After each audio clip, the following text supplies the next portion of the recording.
Tell me what's wrong with the last 4 reps of this set. There are 5 mistakes.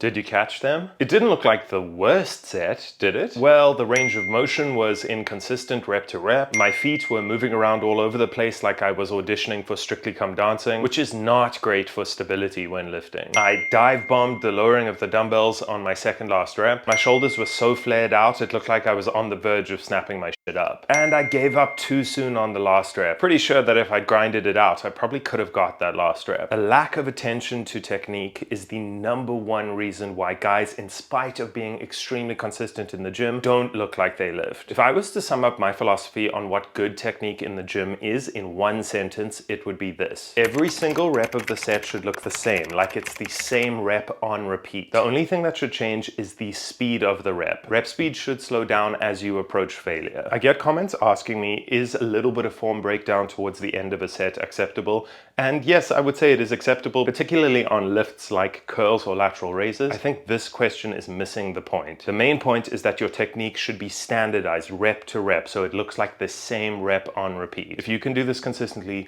you will start to build muscle and start to look like you lift. A lack of standardization in technique is a massive limiting factor when it comes to gains. When your technique is dialed in and then you can add reps and weight to your lifts, that's how you know it's true progression. Speaking of progression, if you're not getting stronger over time, it's extremely unlikely that you'll be getting bigger. If you were lifting a plate and a half a side on the bench press, that's 185 pounds or about 80 kilos for 5 reps last year, and this year you can still only lift a plate and a half a side for 5 reps on the bench press, it's unlikely that you've built any upper body muscle in the last year. I see this pattern all the time. Guys get it into their head that they need to progressively overload. So they get on a new program, and in week 1 of the program, they choose a manageable load and manage to get all the reps for all of the sets. And then they get a little bit cocky in week 2, they get ambitious with the weight that they choose, and they add like 10 pounds or 5 kilos to the lift. They just about manage to squeeze by in week 2, and then they continue to add reps and weight in week 3 and 4, until they get to the point where they're doing 1 or 2 brutally slow reps, and then they conclude that they've plateaued, or if they're really emo, they say that they've reached their natural potential. If you genuinely think that you've reached your natural limit, there's an almost 100% chance that you are nowhere close to your natural limit. There are natty lifters who've been lifting for over 10 years who are still managing to make gains. The reason that you aren't progressing is that you're slapping weight on the bar too quickly. Adding a single rep or 2.5 kilos or 5 pounds to your lifts every 2 or even 3 weeks is a perfectly fine rate of progression, particularly on heavy compound lifts. Muscle building is by definition a slow process. The only type of progress in the gym is slow and steady progress. The moment that you can stop being greedy, put your ego aside, and actually respect the weight that you're lifting and make sure that you can dominate a given weight before you go up in weight, that is the moment you will actually start growing again and getting stronger. By the way, guys, there are some spots opening up in my online fitness and nutrition coaching program for 2026. So if you want the structure, accountability, and one-on-one daily feedback to help you put on muscle and lean down next year, you can apply for coaching in the first link in the description. A not very often spoken about reason why you're not building the muscle you want to be is that you might not be lifting in a way that's right for your body. I tried brutally hard to get a strong barbell back squat for years. I managed 160 kilos or about 350 pounds for a single rep after about 3 years of training. Other guys who are more suited to this lift could rep this weight in about half the time that it took me to do it for 1. Squats with a barbell on my back just never felt right for me. Deadlifting, on the other hand, came naturally to me. As a taller guy with long arms, I worked up to a 235 kilo deadlift or about 520 pounds after 3 to 4 years of training. You don't have to do either of these lifts I've mentioned. My point is just that there are many tools in the gym: the barbell, the benches, the dumbbells, various machines, cable stacks, and then there is your unique body with your unique leverages. Instead of always trying to make make the tool fit with your body, sometimes it's a good idea to choose tools that feel good with your body. Is every exercise going to feel amazing at first? No, probably not. You probably need to give it a few weeks to practice the technique. But if you've tried for years to make a back squat or a barbell bench press or a single arm dumbbell row work and it's just never felt that good for you, maybe you're not that well suited to these exercises. Practically speaking, you might want to choose something like a hack squat or a dumbbell bench press or a chest supported row. I firmly believe that you can only progress in the long term with lifts that you feel excited about doing. So find a whole range of exercises to train your entire body that you like, and then stick with them and progress with them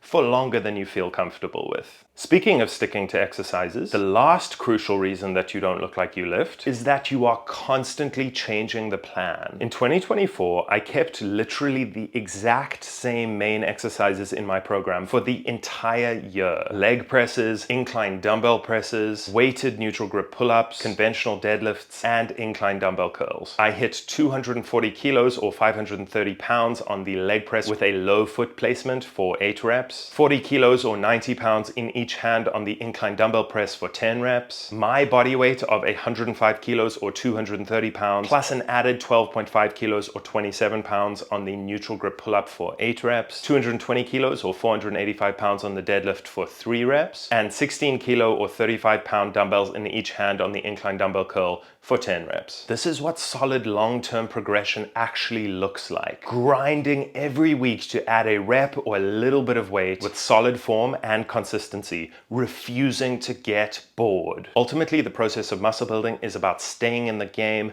staying focused, and being disciplined. The basis of progressive overload is tracking your progression with standardized form over a medium to long-term period of time. If you aren't keeping exercises in your program long enough to know if you're progressing, it's safe to say that you're probably not really progressing. And that's why you're the same strength you were this time last year. So to sum up, guys, dial in your technique so that every rep looks identical. Focus on slow and steady progression on your lifts, adding a rep or a small amount of weight every 1 to 2 weeks. Choose exercises that fit well and feel good for your body, and stick to the plan for a long time. If you can do this consistently for 6 to 12 months, you will definitely start to look like you lift. Well, there you have it, guys. If you found this video valuable, please subscribe to the channel and like this video. If you want to work directly with me, applications for coaching are in the first link in the description of this video. If this video helped you with the training side of things, but you feel you still need help with your nutrition, then check out this video next, which details the exact steps you need to take in order to finally get visible abs.